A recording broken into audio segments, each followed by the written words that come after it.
Hello friends, this is रजतर और आज हम एक ऐसे स्टॉक की बात करेंगे जो नियरली 27% नीचे आ गया था। उसके बाद ये वापस थोड़ा-सा ऊपर आ गया और अभी भी नियरली 17% डाउन है अपने ऑल टाइम हाई से ओवर द लास्ट 2-3 मंथ्स। और ये मैं स्टॉक इसलिए कह रहा हूँ क्योंकि हमने देखा है पिछले फोर्टनाइट में मिड कैप्स, स्मॉल कैप्स काफ़ी टूट गए, मार्केट्स काफ़ी टूट गए। तो all investors have one single question और वो क्वेश्चन ये है कि भाई वैल्यू अनलॉक कहाँ हो? एंड इस गिरते हुए मार्केट में हम कैसे एक अंदाजा लगा पाएं कि which stock will be the good one. So in this video I will show you how to identify a stock और उसकी टाइमिंग के लिए आप how many odds will you like to have in your favour. तो जिस stock की हम बात कर रहे हैं आज, दैट इज एपीएल अपोलो। तो अब जो एपीएल अपोलो है वो करता क्या है, ये नियरली मैन्युफैक्चर करता है और सेल करता है जो भी आपके स्ट्रक्चर्ड पाइप्स ट्यूब्स बनाते हैं, automotive machinery, furnitures etcetera, so and so forth. Our first objective is to see कि ये पहले कितना ग्रो हुआ है और उसी हिसाब से हम देखेंगे कि अगर ये यहाँ से रिकवर करेगा तो कितना ग्रो करेगा। तो अगर हम इसकी सेल्स की बात करें, इसका अगर हम पिछले 5 साल का CAGR देखें तो 21% पर एनम के हिसाब से बढ़ा है। एबिटा देखें 5 साल का CAGR तो 27% से बढ़ा है और जो इसकी नेट इनकम है वो 42% पर एनम बेसिस से बढ़ी है। So it is a very strong contender की आप चलो आइडेंटिफाई कर सकते हैं एक अपॉर्चुनिटी के लिए। दूसरी बात अगर आप देखेंगे इसकी डिविडेंड यील्ड बहुत कम है, so therefore it is like a you can say a growth stock. So therefore if you want to create your wealth and generational wealth, so this is one of the areas you can have. So ये है। अगर हम पिछले 1 साल का return देखें तो obviously इसमें नियरली 18% रिटर्न है। अब देखिए पॉइंट इसमें ये होता है, आप देखेंगे कि यार कुछ स्टॉक्स तो हैं जिन्होंने 100% रिटर्न दिया, 50% रिटर्न दिया, 60% रिटर्न दिया, बट वो रिटर्न्स भी पॉइंट टू पॉइंट होते हैं। वो डिपेंड करता है मार्केट साइकिल कैसा है, सेक्टर का साइकिल कैसा है, उस कंपनी के फाइनेंशियल्स कैसे हैं, वो कंपनी उस साइकिल में कहाँ पड़ रही है, सो एंड सो फोर्थ। और अगेन आपको ये भी देखना है कि आप सस्ते में जा रहे हैं या महंगे में जा रहे हैं। This is how it goes. अगर हम इसका फॉरवर्ड पीई देखें आगे आने वाले टाइम में, we are looking at 37x। ये जिस इंडस्ट्री में आता है उसको हम metals and mining, the returns are not that एक्सिबिडेंट। क्यों 20% ही है? क्योंकि उसी हिसाब से अगर आप काफी स्टील सेक्टर के देखें जैसे टाटा स्टील एंड ऑल है, उनके तो रिटर्न्स और भी कम है। लेकिन यहाँ हमें क्या करना है, we don't have to trade on our expectation of the market, we have to trade on the stock. कि अब बेसिक फंडामेंटल्स पे देखें, नजर रखें तो हम देखते हैं इसका जो बीटा है मंथली वो 0.77 है। Okay, it is not that, it is not more volatile than the market in that parlance. और उसी हिसाब से अगर हम इसकी वोलेटिलिटी देखते हैं तो 30% नियरली एनुअल वोलेटिलिटी है। इसके जो मेन कॉम्पिटिटर्स हैं वो आप समझ लीजिए steel authority of India limited, JSL and all, Jindal steel limited, so and so fourth. यहाँ पे आप देखते हैं ये है स्टॉक जो यहाँ करेक्ट हुआ था अपना काफी, यहाँ से अभी ये वापस आया है और हमें ये देखना है कि क्या ये यहाँ से नीचे जाएगा और अगर यहाँ से ये ऊपर जाता है तो हमारे पास प्रोबेबिलिटी क्या रहती है और क्या हम इसका बेनिफिट ले सकते हैं। अगर हम इसके रिटर्न्स देखते हैं अभी तो ये 1 महीने में तो 3% बढ़ गया है, लेकिन अगर मैं 3 महीने की बात करूं या पिछले आप समझ लीजिए YTD एयरटेल डेट की बात करें, ये नियरली 4% डाउन। और अगर हम लास्ट 12 मंथ्स की बात करें हम नियरली 18% डाउन है। ठीक है, उसी हिसाब से अगर हम वैल्यूएशन देखते हैं, वैल्यूएशन में इसका जो LTM के बेसिस पे वैल्यूएशन है वो 57x है, NTM के बेसिस पे 37x है। While we look into it, इसका obviously price to book ratio थोड़ा सा ऊपर है और इसका हम कह सकते हैं कि EV बाई सेल्स भी काफी हाई है। बट देन अगेन हमें ये भी देखना होता है कि अपने इस सेगमेंट में या स्ट्रक्चर में बाकी कंपटीटर फर्म्स के साथ कहाँ करें। अगर हम इसकी बात सीधा हम बात करेंगे, सबसे पहले हम देखेंगे whether the stock has that strength to go ahead और नॉट। तो उसमें हम सबसे पहले यहाँ देखेंगे कि भाई आपका जो बुक वैल्यू है, बुक वैल्यू के नंबर्स आपके कैसे आ रहे हैं। सो हम यहाँ पे देख रहे हैं फ्रॉम 2022 एंड ऑल, तो ये यहाँ से आपकी इंक्रीज हो रही है। प्राइस टू अर्निंग्स हमने यहाँ देखा है, ये यहाँ पे 37 गया है, ये बीच में 17 था, 35 था, फिर कम हो गई। So that means the stock has been growing, increasing, and it is becoming the pricier, so on so forth. So similarly sales हो रही है। सो नंबर्स अगर हम देखे जाएंगे, नंबर्स यहाँ पे काफी आपके स्टडी या स्टेबल है। लेकिन अगर आप कहेंगे कि हमें ये देखना है इसकी ग्रोथ कैसी रही अक्रॉस डिफरेंट पैरामीटर्स, ग्रोथ कैसी हुई है, तो हम यहाँ पे देखते हैं अगर हमें ईयर ऑन ईयर ग्रोथ देखनी है और मैं रेवेन्यूज की ग्रोथ देख रहा हूँ, तो यहाँ पे देखिए कि पहले इसके जो 2020-2021 में था वो हम जानते हैं कि रेवेन्यू कम थे, फिर अचानक 2022 में मार्केट खुला तो ये अराउंड 50% शूट अप हो गया because of the commodity cycle and all, जैसे ही वो लॉकडाउन वो खुल गया। उसके बाद 2023 की बात करें, ये 23% पे था। अभी ये करंट है, मतलब लास्ट 12 मंथ्स की हम बात करें, एलटीएम की बात करें, तो ये अभी 11% की इससे ग्रो कर रहा है। उसी हिसाब से अगर हम प्रॉफिट की बात करते हैं, अगर यहाँ पे हम कहते हैं कि ये 23% से रेवेन्यू ग्रो किया है, तो प्रॉफिट यहाँ पे नियरली 16% से, और उसी हिसाब से अगर हम करंट एलटीएम में देखेंगे तो ये अराउंड 24% से किया है। So that means the increase in the year on year gross profit की जो ग्रोथ है, that has been faster than the relative growth of the revenue. So this is how here it has been. अब जो सबसे important factor होता है वो होता है इसमें ऑपरेटिंग इनकम। ऑपरेटिंग इनकम होती है कि ये कंपनी अपने ऑपरेशंस के थ्रू कितना कमा। अगर आप प्रॉफिट देखे, प्रॉफिट तो दो तरीकों से भी आ सकता है ना, कि कंपनी ने अपनी कोई प्लांट या मशीनरी बेच दी, अगर उन्हें अपनी प्लांट या मशीनरी बेच दी उससे भी रेवेन्यू आ गया, बट वो नॉन ऑपरेटिंग रेवेन्यू है, क्योंकि वो रेवेन्यू कोई मिल्कियत बेच के आ रहा है, ना कि अपना काम धंधा करने से, गुड्स एंड सर्विसेज सेल करने से। सो देयरफॉर हमें देखना होता है कि ऑपरेटिंग इनकम क्या है। अगेन हम यहाँ पे जब देखते हैं कि ऑपरेटिंग इनकम यहाँ पे आपकी 8,370 मिलियन के आसपास थी, जो यहाँ पे बढ़ के आपकी 8,840 बन गई। अगर हम करंट एलटीएम की बात करें तो यहाँ देखेंगे, यहाँ सब्सटैंशियल इंक्रीज हो गया। सो वही इंप्रूवमेंट हमें यहाँ पे दिख रही है। सो दैट मीन्स इनका जो ऑपरेशनल ग्रोथ है, that has improved substantially and sustainably over the years. So इसका मतलब है जो बाकी के expenses different other head counts के हिसाब से आए होंगे। अगर हम उस हिसाब से अब मेन प्रॉफिटेबिलिटी, अगर हम इस केस पे प्रॉफिटेबिलिटी पे आते हैं, हम देखते हैं इसका रिटर्न ऑफ एसेट्स क्या है। Return of assets as a standard practice हम कहते हैं कि 4 या 5 होना चाहिए, उससे ज्यादा ही होना चाहिए। इसमें अगर हम देखेंगे, ये it is an optimised company, return on assets इसका 10 है।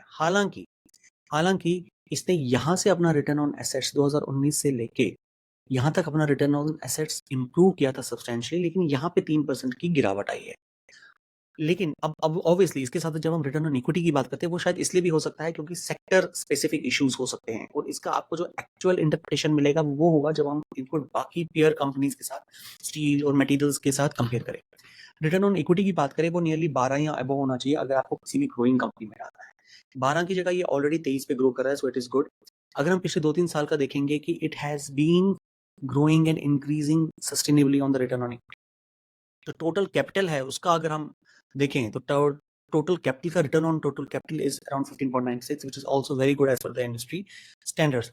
सो व्हाइल वी गो हियर, अगर आप यहाँ पे करंट एलटीएम देखें, लास्ट 12 मंथ्स देखें, सो जो नेट इनकम मार्जिन है यहाँ 4.29 है, विच इज इंप्रूवमेंट फ्रॉम 3.97। तो अगर आप पिछले की 2 स्लाइड्स देखिए और ये देखिए, हम देख रहे हैं sustainably over the recent past there have been improvement. So इसलिए जो इनका अब हम एक्सपेक्ट कर रहे हैं कि जो इनका अभी क्वार्टरली रिजल्ट्स और नंबर्स आएंगे, दैट वुड बी बेटर। ये हमने मान लिया कि स्टॉक बहुत अच्छा है, स्टॉक बढ़ गया है, ये मतलब स्टॉक के फंडामेंटल्स अच्छे हैं, तो क्या ये सही टाइम है उसमें घुसने का? हम कैसे घुस सकते हैं क्या? So there in this case if we see that, ये एपीएल अपोलो का स्टॉक है, ठीक है। हम सबसे पहले यहाँ पे देखते हैं मेन ग्राफ को। ये जो रेड लाइन है, this red line, this is called as the 200 day moving average. So that means last 200 दिनों में ये इस एवरेज 200 दिनों का ये एवरेज प्राइस है, क्योंकि स्टॉक ऊपर जा रहा था तो एवरेज प्राइस ये था। अब यहाँ पे स्टॉक ऊपर से पिछले यहाँ से नीचे आया है, तो अब इसका एवरेज प्राइस यहाँ पे आते आते ये हो गया। सो देयरफॉर अब जो करंट प्राइस है, क्या वो 200 डे मूविंग एवरेज से ऊपर जा रहा है या नीचे जा रहा है? अगर स्टॉक प्राइस 200 दिन के मूविंग एवरेज के ऊपर होता है तो हम कहते हैं बुलिश है, अगर नीचे होता है तो हम कहते हैं बियरिश है या डाउनफॉल है। ये सबसे स्ट्रॉन्गेस्ट लेवल होता है किसी भी स्टॉक को घुसने का या निकलने के लिए। सिमिलरली अगर मैं इसको शॉर्टर ड्यूरेशन पे देखता हूँ, जो अगर आप ये ब्लू लाइन दिख रही है, ये 50 डे मूविंग एवरेज है, और अगर मैं 10 डे का देखता हूँ, रीसेंट 10 डेज में ट्रेंड क्या रहा है, तो ये आपका 10 डे का ईएमए, एक्सपोनेंशियल मूविंग एवरेज, और मूविंग एवरेज के क्रॉसओवर है, जैसे ये रेड लाइन इसकी यहाँ से गो थ्रू है। अब देखिए, हम सबसे पहले देखेंगे कि हमारे को ये स्टॉक कितना ऊपर नीचे गया हुआ है। तो यहाँ पे अगर हम देखते हैं, विच इज अराउंड 6 सितंबर 2023, उसके कंपैरिजन में अगर मैं सबसे ज्यादा बात करूं, that means in for example 161 days में अगर आप देखेंगे, नियरली 27.36% ये स्टॉक गिरा था, ठीक है। अब क्योंकि यहाँ से पिछले कुछ दिनों में इसमें रिकवरी आई, ये इसने नियरली 27 की जगह इसे आप पकड़ लो 17 17% इसने फिर से रिकवर कर दिया था, लेकिन फिर ये नीचे गिरा यहाँ पे। और आज की अगर हम बात करें तो ये आज आप पकड़ लो फिर भी अराउंड 13 से 14% डाउन है। तो अगर आप एक दिन पहले की बात करेंगे, दैट मीन्स अराउंड 14 मार्च 15 मार्च की बात करेंगे, तो 15 मार्च को ये अराउंड स्टिल 18% डाउन। अब बात आती है कि ठीक है, इस स्टैटिस्टिक से हमें क्या पता चलता है, घुसने के बारे में क्या पता चलता है। तो मैं आपको सिंपल एक चीज बताता हूँ। सो अगर ये यहाँ पे रिसेंट हाई से नीचे आया था और ये यहाँ आया है, अब आप देखिए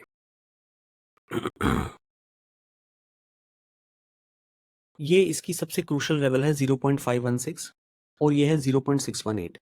अगर आप देखेंगे पिछले 2-3 दिन में ये स्टॉक नीचे गिरा था, नेट सेल्स हो रही थी, लेकिन आज थोड़ी सी इसमें पॉजिटिविटी आई है।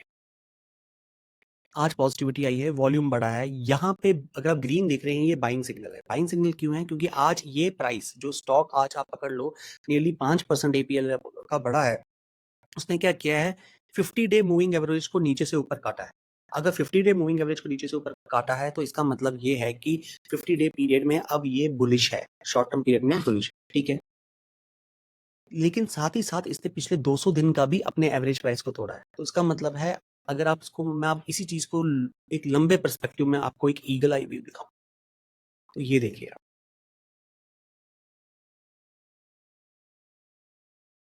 ये देखिए, ये जो रेड लाइन है ये 50 डे मूविंग एवरेज है। तो जब भी स्टॉक इसको यहां से क्रॉस करता है तो आप देखिए, यहाँ पे स्टॉक 900 रुपए का था, ये सीधा बढ़ के यहाँ पे हो जाता है 1100-1200 रुपए के आसपास, फिर नीचे आ जाता है, फिर ऊपर, फिर नीचे, फिर ऊपर, यहाँ पे आते आते 1300 का हो जाता है, फिर नीचे आता है, यहाँ आके आप देखो 1392 1400 का हो जाता है।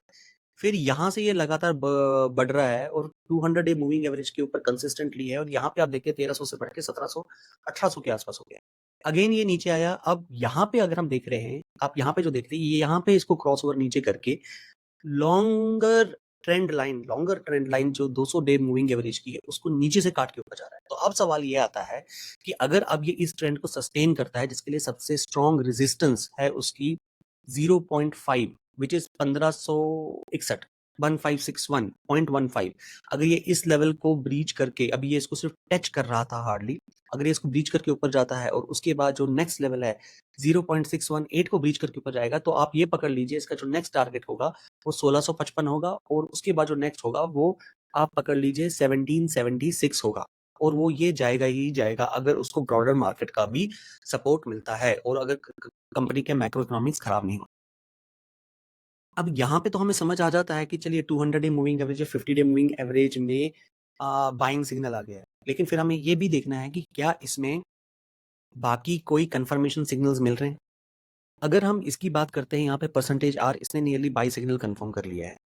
अगर हम इसकी बात करते हैं यहाँ पे स्टोकेस्टिक आरएसआई, मुझे लगता है एक दिन का हमें वेट करना पड़ेगा, तब ये ब्लू लाइन इसको यहाँ क्रॉस ओवर करेगी। अगर क्रॉस ओवर हो जाएगा तो इसमें भी एंट्री हमारे को कंफर्म्ड है, मतलब प्रोबेबिलिटी बढ़ जाती है। रिस्कियर क्लाइंट्स, जो रिस्क टेकर्स हैं, वो अभी भी इसमें घुस सकते हैं, उसमें कोई इशू नहीं होगा। तो अगर हम इसकी बात करें, यहाँ पे ऑब्वियसली एक दिन का और बुल रन होगा, तो एक कैंडल अगर हमारी ग्रीन आ जाती है तो यहाँ पे भी बाइंग सिग्नल आएगा। सो कहने की बात है, आज इसने ये तो बता दिया है कि हम 50 डे और 200 डे मूविंग एवरेज के ऊपर क्लोज हुए हैं नियरली। सो देयरफॉर अगर कल या परसों भी बुल रन होता है, क्योंकि फेड की मीटिंग आ रही है और फेड की मीटिंग आएगी कि whether they want to change the rate, reduce the rate और डोंट डू एनीथिंग, सो उसके बेसिस पे मार्केट कैसे रिएक्ट करेंगे एंड उसके बेसिस पे स्टॉक कैसे रिएक्ट करेगा along with the demand from China and all. But having said that, broader perspective में अगर एक भी ग्रीन कैंडल मिलता है तो हमारे को ये 2 या 3 सिग्नल्स रिकन्फर्म करेंगे। So therefore the probability of an upside on this would be good. So that is how we are interpreting share of say APL Apollo. So this is the time when you can go for the bottom up fishing. अब जब market over valued होता है और small caps, mid caps या large caps crash हो रहे हो, आपको ये देखना है कि कौन सा स्टॉक मुझे सस्ते में मिल रहा है। तो अगर कोई स्टॉक मुझे पिछले 200 दिन या 300 दिन के मूविंग एवरेज के आसपास दिख रहा है और नीचे आके रिकवरी से ऊपर जा रहा है और उसके फंडामेंटल स्ट्रॉन्ग है, so then that means it has a much higher probability to be a good contender to have my money parked for medium term to long term basis. Long term में तो पैसा बनेगा ही बनेगा, उसमें कोई दो राय नहीं है अगर आप उसको 4-5 साल रखते हैं। बट फ़र्क ये होता है कि आप किसी स्टॉक को ₹100 में जाके ₹500 पे निकले या ₹300 पे जाके ₹500 में निकले, आप अगर निकल ही 500 में रहे हैं, तो ये मैटर करता है कि आप कितने सस्ते प्राइस में उसमें घुसे और क्या आप एक अच्छे लेवल पे घुस पा रहे हैं या नहीं घुस पा रहे हैं। सो इस वीडियो के तहत हमने आप thank you so much, this is Sajid signing off, have a great day.